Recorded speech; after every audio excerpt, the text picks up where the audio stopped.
কবে পড়েছে এবছরের বুদ্ধ পূর্ণিমা? 2024-এর বুদ্ধ পূর্ণিমার শুভ সময় কখন? 2024-এ বুদ্ধ পূর্ণিমার মুহূর্ত, কেনাকাটা, শুভ মুহূর্ত এবং তার তাৎপর্য। বন্ধুরা, আজকের ভিডিওতে আমরা জানব এই সকল তথ্য। বুদ্ধ পূর্ণিমার বিধির সময় কি কি কাজ করা উচিত এবং কি কি কাজ করা উচিত নয়, এই ভিডিওতে সম্পূর্ণ তথ্য আমরা পাব। বৈশাখ মাসের পূর্ণিমায় হলো বুদ্ধ পূর্ণিমা। বুদ্ধ পূর্ণিমা বুদ্ধ জয়ন্তী নামেও পরিচিত। বিশ্বজুড়ে এই দিনটি অত্যন্ত গুরুত্বের সাথে পালন করা হয়। এই দিনটি বুদ্ধদেবের আবির্ভাব হয়েছিল বলে ইতিহাসে জানা যায়। বৈদিক সাহিত্য মতে ভগবান বুদ্ধ বিষ্ণুর আরেকটি অবতার। বৈদিক সাহিত্য মতে পৃথিবী থেকে হিংসা এবং সহিষ্ণুতা দূর করার জন্যই ভগবান বুদ্ধের এই পৃথিবীতে আবির্ভাব হয়েছিল। বৌদ্ধ ধর্মগ্রন্থ ত্রিপিটক এই কথা পরিষ্কারভাবেই উল্লেখ রয়েছে। 2024 সালের বুদ্ধ পূর্ণিমা বন্ধুরা কবে? আসুন তা জেনে নিই। 23শে মে বৃহস্পতিবার পড়েছে এবছরের বুদ্ধ পূর্ণিমা। পূর্ণিমার মুহূর্ত শুরু 22শে মে 2024 সালে সন্ধে 6টা বেজে 39 মিনিটে। পূর্ণিমা শেষ হচ্ছে 31শে মে 2024 সন্ধে 7টা বেজে 30 মিনিটে। এই দিন বৌদ্ধ মন্দিরগুলিতে যেমন দিনরাত উপবাস চলে, তেমনি বাড়িতে হয় নারায়ণের পুজো। আর আমরা সকলেই জানি নারায়ণের পুজোতে সিন্নি, দুধ এগুলি খুবই গুরুত্বপূর্ণ, যেগুলি ছাড়া পুজো অসম্পূর্ণ বলে মনে করা হয়। আসুন এবার জেনে নিই বৌদ্ধ পূর্ণিমার তাৎপর্য।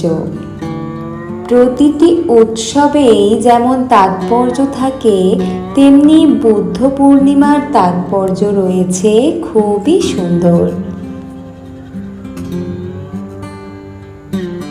ভক্তরা বিশ্বাস করেন যে বুদ্ধ পূর্ণিমার দিন ভোরবেলায় স্নান করলে সমস্ত পাপ থেকে মুক্তি পাওয়া যায়। এই দিনে অনেকেই অনেক কিছু দান ধ্যান করে থাকেন। যারা দরিদ্র তাদেরকে খাওয়ানো হয় এবং বস্ত্র দান করা হয়।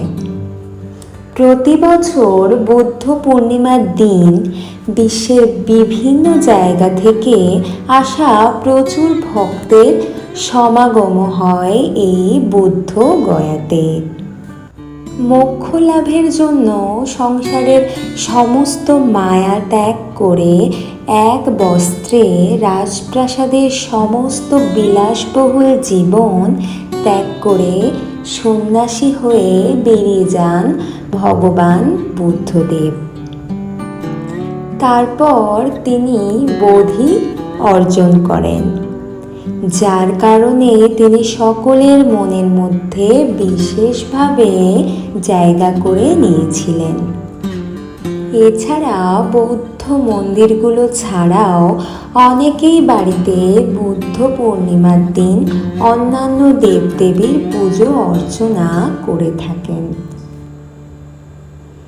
সংসারের সমস্ত কলিমা মুছে দিয়ে সুখ সমৃদ্ধি ধন সম্পদ বৃদ্ধি এবং সকল কাজে সফলতা পাওয়ার জন্য বুদ্ধ পূর্ণিমা অনেকেই নিষ্ঠাভাবে পালন করে থাকেন।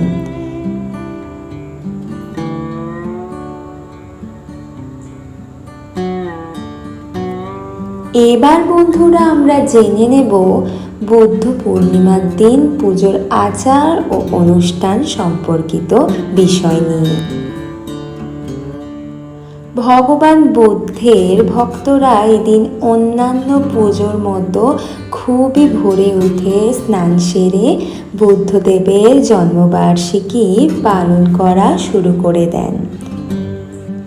এই দিনে ঘর পরিষ্কার করা হয় এবং চারিদিকে গঙ্গা নদীর পবিত্র জল ছিটিয়ে চারিদিকটা ভালোভাবে শুদ্ধ করে নেওয়া হয়। ফুল এবং আম পাতা দিয়ে বাড়িটিকে সাজানো হয়। সুন্দর করে বাড়ির প্রবেশ পথে রঙ্গোলি এবং গঙ্গার জল দিয়ে স্বস্তিক চিহ্ন আঁকা হয়, যা কিনা হিন্দু ধর্মাবলম্বীদের কাছে একটি পবিত্র চিহ্ন হিসাবেই পরিচিত। তার সাথে সাথে বৌদ্ধ ধর্মগ্রন্থগুলি পাঠ করা হয় এবং বৌদ্ধ ধর্ম অনুসরণকারীরা এই দিনে বৌদ্ধ গয়াতেও গিয়ে থাকেন। যদিও তিনি বোধি গাছের নিচে ধ্যানমগ্ন থাকতেন, সে কারণে এই দিন বোধি গাছেরও উপাসনা করা হয়। বিভিন্ন রঙের ফুলের মালা গাছে দেওয়া হয় এবং ভক্তরা গাছের গোড়ায় দুধ ও জল ঢেলে থাকেন।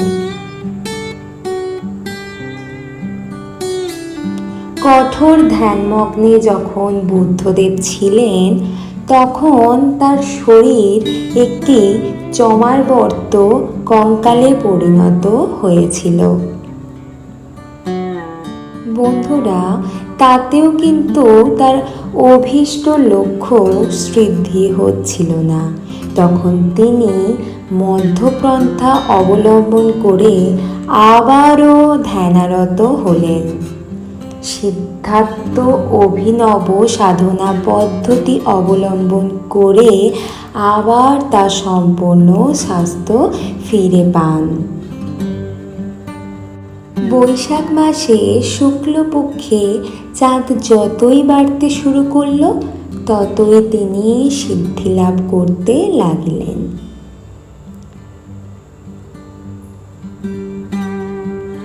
আর সেই দিনই ছিল বৈশাখী পূর্ণিমা। এই দিনটিতে বুদ্ধদেবের পাশাপাশি নারায়ণেরও পুজো করা হয়। সেই সঙ্গে চন্দ্রদেবের পুজো করা হয়। হিন্দু ধর্ম অনুসারে বিষ্ণু, গৌতম বুদ্ধ এবং চন্দ্রদেবের পূজা একসাথে করলে সকল মনস্কামনা পূর্ণ হয়। বৌদ্ধ পূর্ণিমার দিন কাঁচা দুধ মধু মিশিয়ে শিবলিঙ্গকে স্নান করিয়ে আকন্দ ফুলের মালা আর ফল দিয়ে পুজো দেওয়ার কথা শাস্ত্র উল্লেখ আছে। এভাবেই পুজো করলে গৃহস্থের মঙ্গল হয়।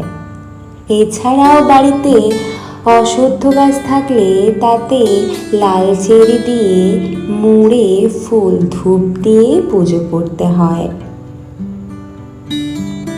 এছাড়া এদিন বাড়িতে আগমন হয় মা লক্ষ্মীর, তাই তুলসী গাছেরও ফুলে জল দিয়ে পুজো করতে পারেন।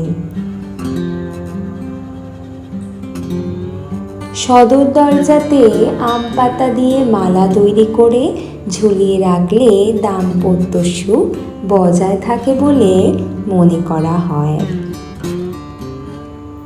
বৈশাখ মাস, যা কিনা নতুন বছরের সূচনা মাস, এই মাসটি খুবই শুভ বলে মনে করা হয়।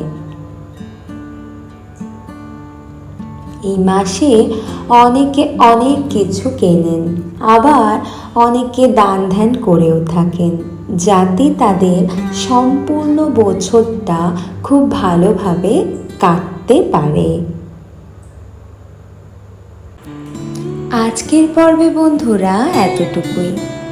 অবশ্যই পরবর্তী কোনো বিষয় নিয়ে আবারও আপনাদের কাছে আমি উপমা হাজির হব। ততক্ষণের জন্য সবাই সুস্থ থাকবেন, ভালো থাকবেন,